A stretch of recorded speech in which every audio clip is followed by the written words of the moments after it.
Mark from SMPostcards. This is the best place to learn about reselling postcards. So today in this video, I'm going to go through four things. The first one is what's sold, what postcards sold. I kind of want to change that a little bit to what postcards people are buying. It's really not what I'm selling, it's what are the people buying and what they're looking for. It's all about the buyer is what I want to go through. The next thing is I have a special topic on a special type of postcard. It's called Vinegar Valentine postcards. So I'll get into that in a little bit. The next thing is, like I said before, to learn postcards you need to learn the postcard terminology. And today we're going to go over a term, the name collectible. What is the definition of collectible? And then I got a little behind the scenes of a short video of the Kankakee River Dam from the early 1900s, circa 1911.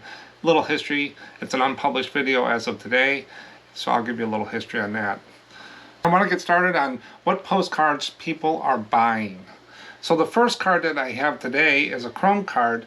It's the Club Alibaba in Highland Park, Michigan. It's a chrome card, and it's got like three kind of different views of the restaurant there. Chrome card, not posted. It's got a little bit of flea market up here. I don't remove those. I leave it up to the buyer or the collector to do that. This card sold for $4.45, and it's going to Kimberly in Kentonville, California. So the number of cards that people purchased today is we had 11 on eBay and we had 6 on Etsy. One of the orders on Etsy was a 5-card order, and we'll get into that one, what that person bought and the different types of cards that that person bought in a second. So the next card that I have here is the John Hancock Tower, Boston, Massachusetts. It's a vertical type card. There's the tower right there. It's a chrome card and it's unposted. So this is not a bad card. This sold for full price of $4.45, and it's going to William in Middlesboro, Maine. Some people might think is, why is he showing me what postcards that people are buying? What this part of the video does, and I really think it does help a lot, is shows you all the different types of cards that you can look for when you go outsourcing postcards and what people are buying. And so when you go through a stack of 100 cards, you can pick out the ones that you've seen, or you have an idea what they are, what they sell for. You might be able to get higher prices than me. It just depends on what the buyer will pay for a card. Now we tend to work in, I've said it before, the divided back, the white border, the linen, and the chrome cards. We don't actively look for the undivided backs or the RPVCs, but we work in the lower part of the cards. We will sell those if we get them, but most of the cards we have are normal, common cards that you can find almost anywhere you go. You're going to see postcards. This next card is an undivided back card. It's of the Bryant's Pond in Maine, and if you notice, there's the writing tab. There's no spot for a message on the back. When they first started making cards, the only thing on the back that was allowed was the address, and you had to write on the front if there was a message, and they normally put a writing tab where you can put a small message. But this is an undivided back card, and it's going to Diane in Milton, New York, and it's sold for $4.45 full price. This order was 2 cards for Rick.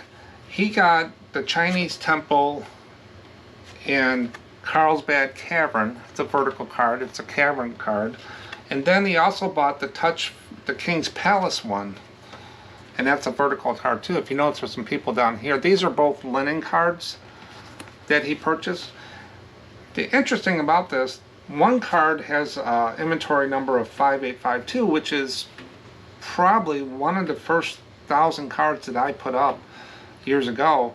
And then this card is 9826, which is probably about 3 months after that. So these are cards that have been out there listed for a long time, and I haven't done anything to the title or whatever, and they sold.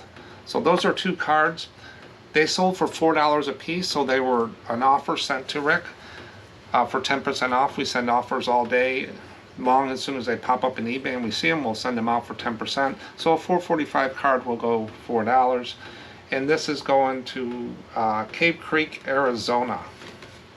Now these two cards together in this envelope, the best envelope, together is still under an ounce, so it's only going to cost 51 cents to send these two cards in this envelope. When you get about 4 cards, then you jump up to about 2 ounces. And 5 and over, I don't put into the envelope. I put it in a nice package for them so it doesn't get damaged. And you know, if someone's going to buy 5 cards from me, I'm going to give them the full robust tracking and the package and stuff like that. So, but that's the Carlsbad Tavern cards. Now there's one thing I saw with the eBay standard envelope. That order I just did had 2 cards. And when eBay combines the order, it put 2 ounces into the shipping weight because it was 2 cards, and I have, when I list the cards, I put it as 1 ounce. So it came up 2 ounces, so it's going to be 71 cents, but I know this 2 cards is only 1 ounce, so you have to go in to your shipping and change that to 1 ounce, so your cost on the button that you click says 51 cents with that. So also if you sell like 6 cards, it might go over 3 ounces, so eBay standard envelope might not show, but really if it is only 3 ounces and below, you need to adjust that shipping weight, so eBay standard envelope will show up as an option. So I did see that, and this one showed 2 ounces, 71 cents, but I know it's 1 ounce, so I went and changed it to 1 ounce, and now it shows 51 cents. I printed out the label and put it on the envelope, and it's going out today. 2 more cards from the eBay sales, and then I'll get into the Vinegar Valentine postcard special topic. Very interesting about that card, especially with what's going on in the country now. They would probably do a lot of sales. So I'll get into that in just a minute. Let me go through these next 2 orders, and we'll go through it. So the next card is Blue Ridge Parkway in Virginia. Nice looking card, chrome card of the roadway, the parkway in the fall. You can tell with the autumn, there's a mountain in the back there. Not for sure it tells me what mountain. Nope, it doesn't say there. It's an unposted card, nicely kept card, probably from the late 60s, 70s. This sold for $4.45 full price, and it's going to Edward in Virginia Beach, Virginia. Okay, the next order before I get into the special topic of the Vinegar Valentine cards. So whenever you see any Caribbean islands, any Asian countries, Puerto Rico, Hawaii, Guam, Dominican Republic, and stuff like that, I never pass up on them, because this order is for 2 cards going to Christie. One is the Kilauea volcano. It's a shot of lava. Lava always sells. If you see a lava card, it will sell. This is a nice bright card of lava. It's unposted, and it talks a little bit about the volcano. That's in Hawaii. And then she also bought the Fern Grotto. I've sold this card before. They call them Fern Grottos when they have them in there. This is on Kauai. There's some people standing down in there. It's a a tourist card. It's a curtain of ferns. It's unposted. So both of these Hawaii cards sold, and there were 2 separate orders. They sold for $4 a piece. They don't sell for a lot unless the subject is really good on there. But these are just chrome cards. But they're really probably mementos. Or maybe she lives there, or she visited. And when we went to Hawaii, we took a lot of pictures as well. And this is going to Christie and Palu, Washington. Before I get into the Vinegar Valentines, one more thing that with the eBay standard envelope, when you normally ship with USPS with a tracking number and you have multiple orders but they weren't combined into one order, you could just add a tracking number to the order and it marks it complete. I had one of those a week or so ago, and I'm sitting there, how do I do this for the ESU number, the tracking number, since it's not a USPS tracking number for eBay standard envelope? It's the same thing. Right on the shipping page, after you print out your label, there's a place that says tracking number. ESU will be in the front of the number, and it says copy to clipboard. Just copy that to your clipboard, then go to your next card for that you put in the same envelope and just say add tracking number, and put that tracking number in there, and then select eBay delivery services. And then it will close that order saying it was complete with the same tracking number. So I had to think a little bit when I saw that. I'm sitting there, okay, what do I pick here? There's eBay delivery services, so I picked that and it worked fine. Okay, so now I'm going to get into the special topic for the day. It's Vinegar Valentine. And some people are probably saying, he's talking about vinegar on a postcard video? How to sell postcards? He's talking about vinegar? Now, Valentine's you can see, but not vinegar. So I'll put it down here, the definition that I came up with in my research on these cards. A Vinegar Valentine. Now, they're also called vinegar foulmouth. I've seen that term used before, but it's Vinegar Valentine is the one that I'm using here. We're a type of brash, bold, and sassy postcard decorated with a caricature and insulting poem, saying, or illustration.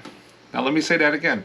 A Vinegar Valentine were a type of brash, bold, sassy postcard decorated with a caricature and insulting poem. That's the key, insulting poem and saying or illustration. So they're definitely not politically correct by modern standards. That's what I was saying about what's going on in the country today.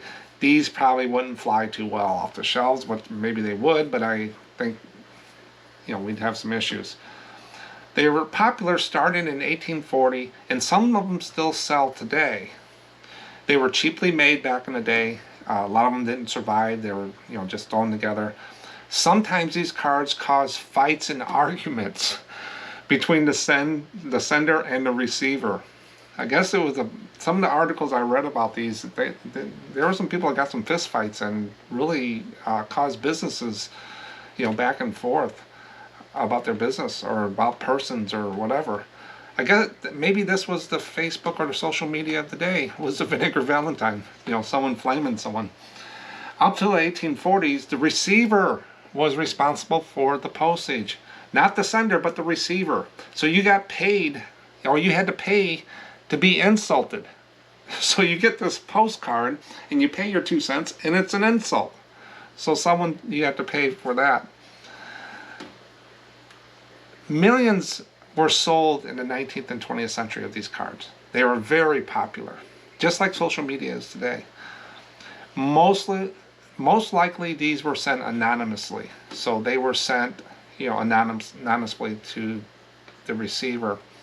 A lot of time the postmasters back in the day would confiscate them, saying they weren't fit to be mailed and they were unfit for mailing. So that's a Vinegar Valentine, and I got a couple examples here I'm going to show you in a second.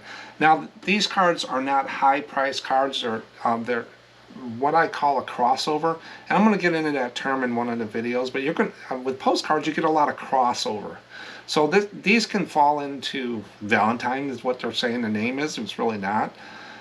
And they're also novelty. So novelty is a broad name for certain types of postcards, and that's why I like to collect and get into different novelty cards, as I'll show you going forward with videos. But the prices I saw lately for Vinegar Valentines, they run between $2 and $8 depending on the subject and how well the card's made, what's on the back, if there's a cancel, stuff like that. But I have seen some over the past sell for $50 or above. So it just depends on what you get to, who they're from, who they're to, what they say, condition a little bit on there. So the first one I got is called, example, is Loudmouth Fool.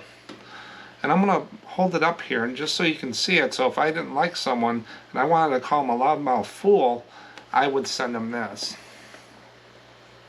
And that's the picture right there. And I'll leave this up here for a second so you can read it. That's the saying. So it's a loudmouth fool with a little poem underneath. Now this is a divided back card.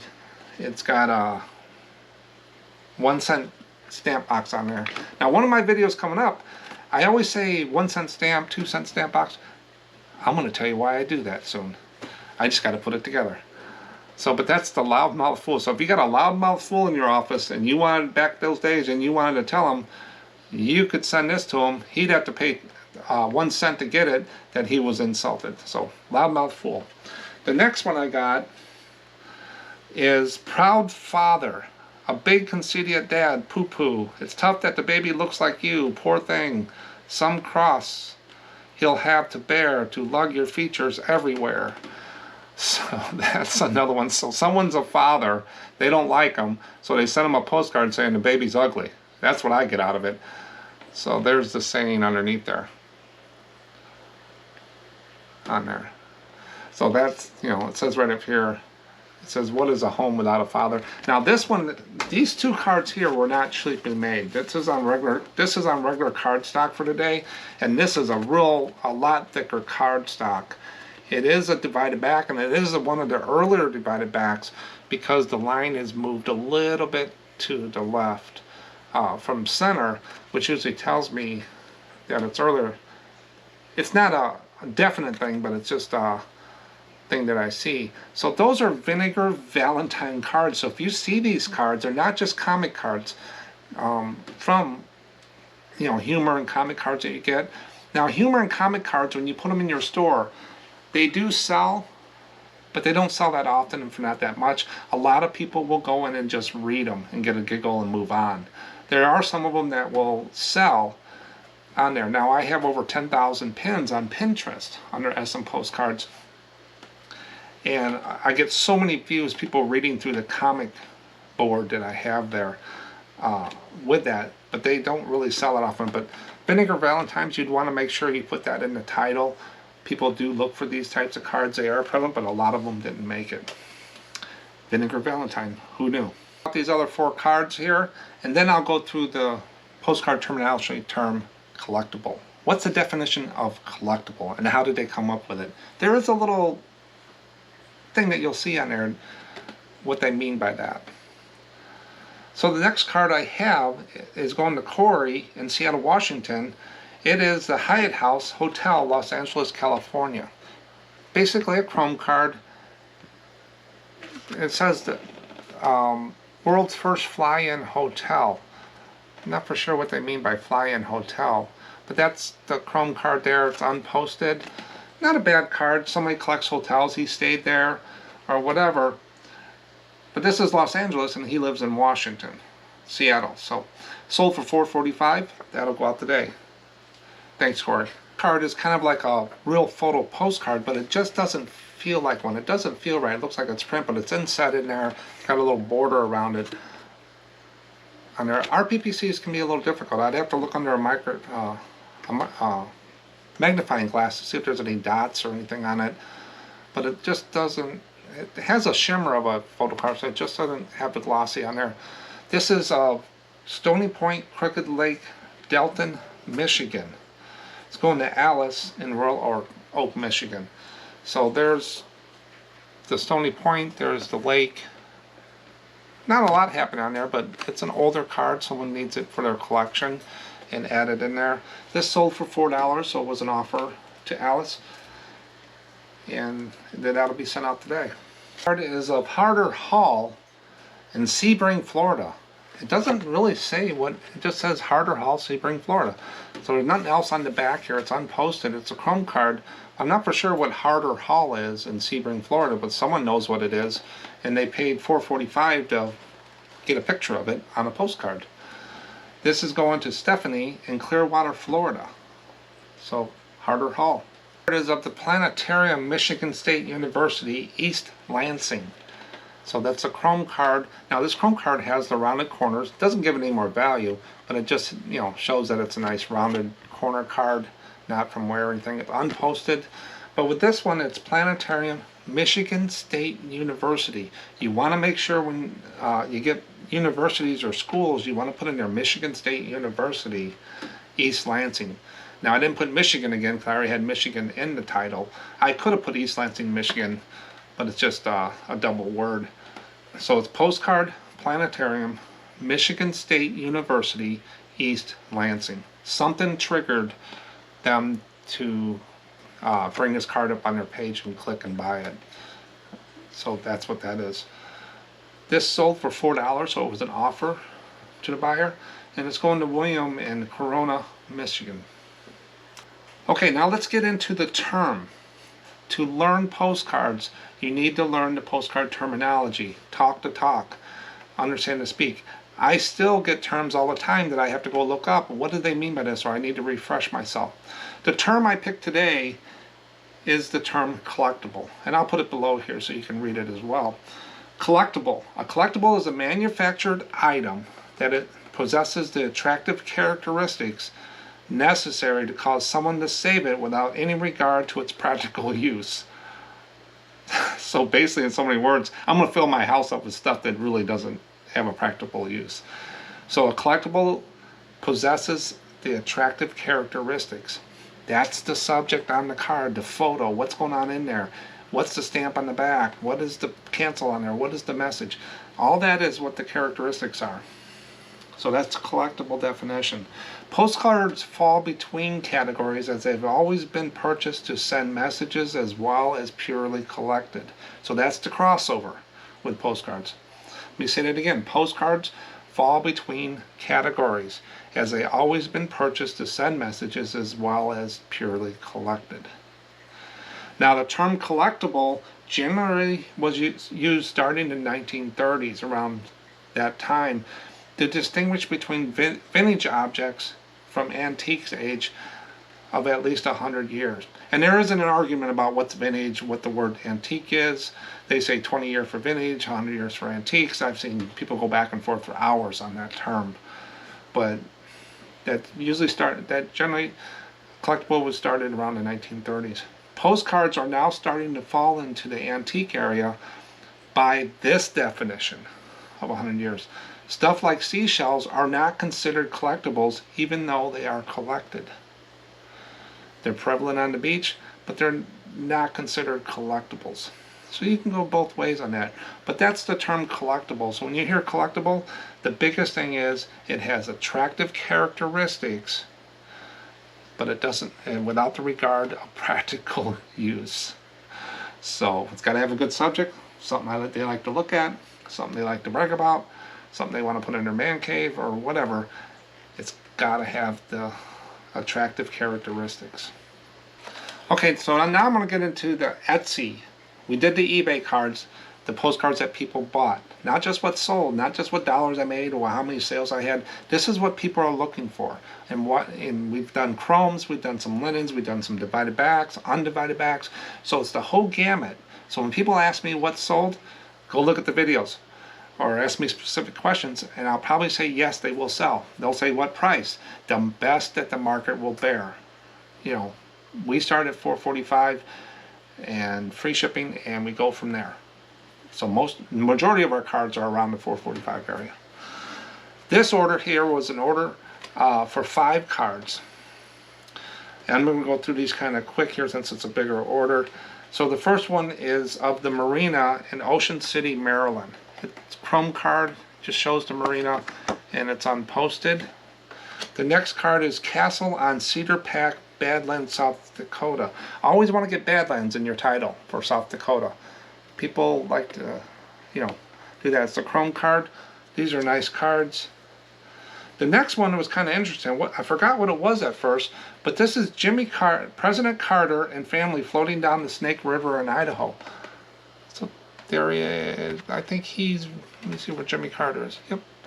Jimmy Carter is right there. So they're floating down with the family on Snake River. So that was kind of an interesting chrome card for Jimmy Carter on that. The next one is, those were chrome cards, 3 chrome. Glimpse of Rock River, Beloit, Wisconsin. This is a linen card, full card, no border of that. So it's just a glimpse, going through there when they took the picture. And the last one is Annabelle Farm, Newport, Rhode Island. So this is Rhode Island card, chrome card. So this person knew something about that. But that was a total of 5 cards. And this order was worth $21.27. So basically $21 for 5 cards. And I'll pack those up, not in an envelope, but they're going to go into an envelope with a little poly mailer wrapped in cardboard in a first class package. Since it's above 4 cards, that's how we do it. And we send that off to Betty. Okay, with these videos, I like to do, viewer comments or the short videos behind the scenes.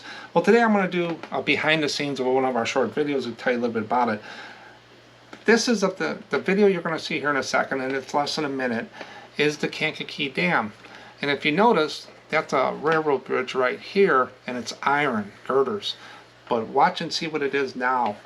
And let's see, right back there, that's the courthouse in Kankakee. But that's the dam.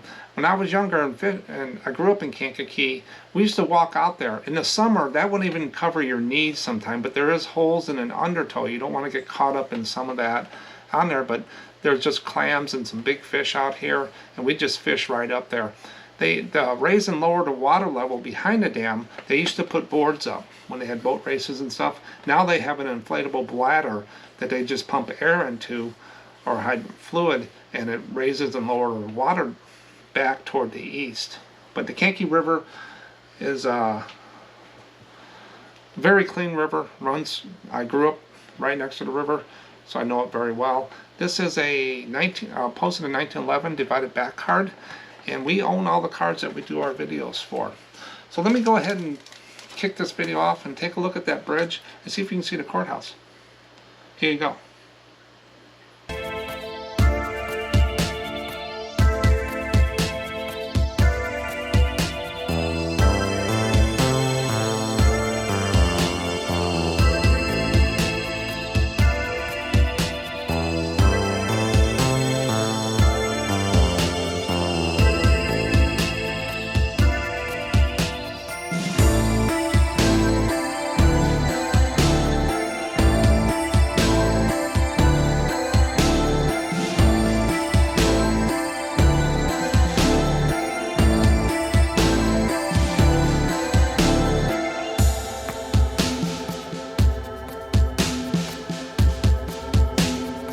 On Etsy here is the Coronado Hotel California. It's got a blue in there with a chrome card.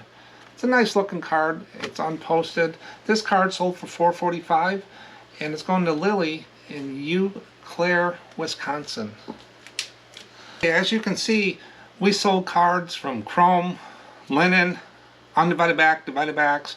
We had multiple orders, single orders, the whole works. The key is get those listings up there, make sure the title is good, got the keywords in it, and you want to make sure your photos look good. Check out our scanning videos, our inventory. We have a whole catalog of different ones up there to check out. If you like this video, hit the thumbs up, subscribe, hit the bell icon to learn more about reselling postcards online. Appreciate you watching.